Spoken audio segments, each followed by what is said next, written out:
The rain came down in thick, heavy sheets that blurred the horizon and soaked everything in sight. Ethan Cole's horse was lathered with sweat by the time he spotted the broken-down wagon near the bend of the old dirt road. Lightning flashed, and for a second, he saw her, a woman huddled against the side of the wheel, her hair plastered to her face, her dress torn at the sleeve.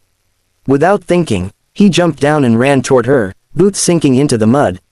"Ma'am, you all right?" he shouted over the roar of the storm. She lifted her head weakly, eyes unfocused.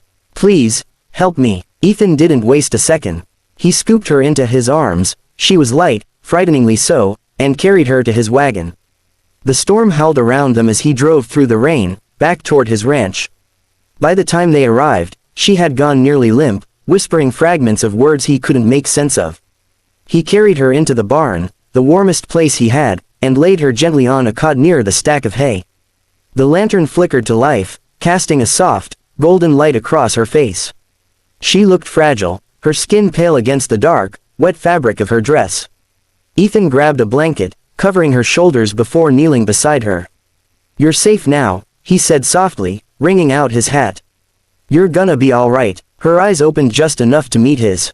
They were gray, storm gray, and full of something deeper than fear.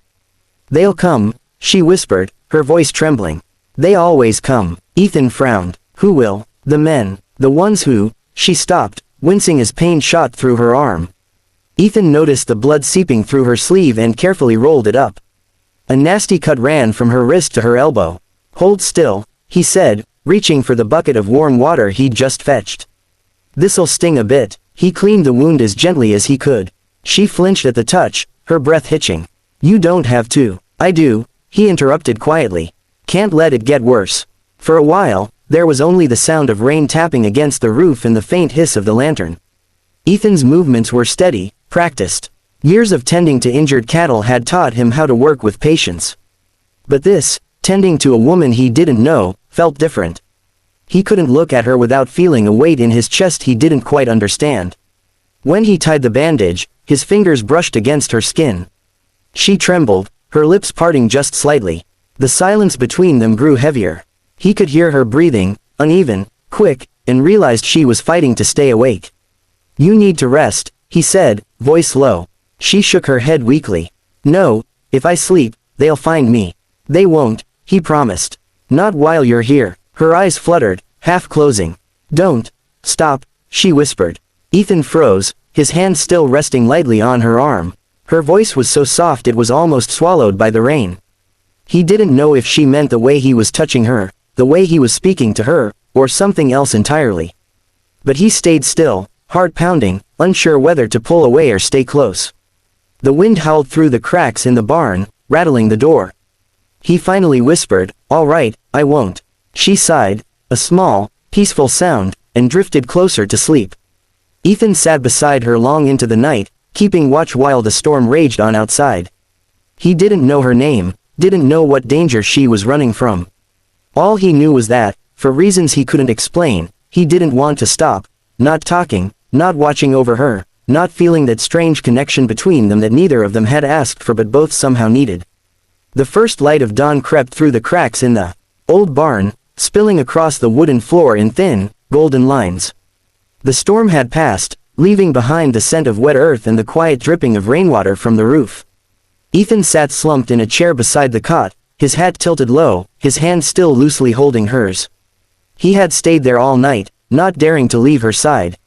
Clara stirred beneath the blanket, her eyelids fluttering open. For a moment, she didn't know where she was. The soft creak of the barn, the smell of hay, the warmth of another hand in hers, it all came back slowly. Her gaze moved to the man sitting beside her, head bowed in sleep, his rough features softened in the morning light.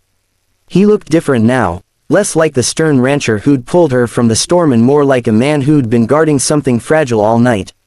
A small smile tugged at her lips. She gently squeezed his hand. "Ethan," she whispered. He stirred, blinking his eyes open. "You're awake," he said, his voice rough with exhaustion and relief. "How are you feeling?" "Sore, but better," she murmured. "You stayed." He leaned back in his chair, rubbing his neck. "Didn't want you waking up alone. You said not to stop, remember?" Clara blinked, her cheeks warming. "Oh," she said quietly, realizing. "I meant, Don't stop talking. I was scared I'd fall asleep. Ethan let out a soft laugh, shaking his head. Well, I guess I misunderstood. They shared a smile that lingered a little too long. Outside, the sun began to rise higher, warming the chilled morning air. Clara sat up slowly, the blanket slipping from her shoulders. Her arm still hurt, but the bandage was neat and clean. She looked at it for a moment, then back at him.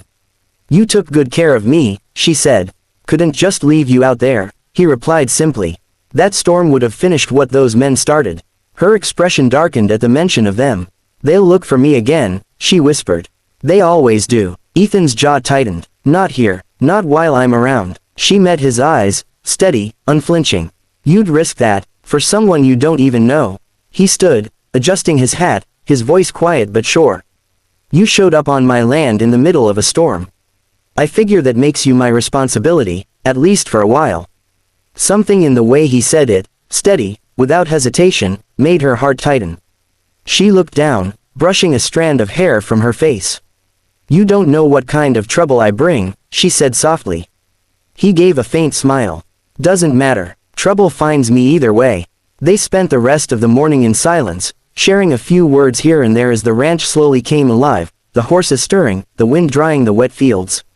But beneath the quiet, there was something new between them.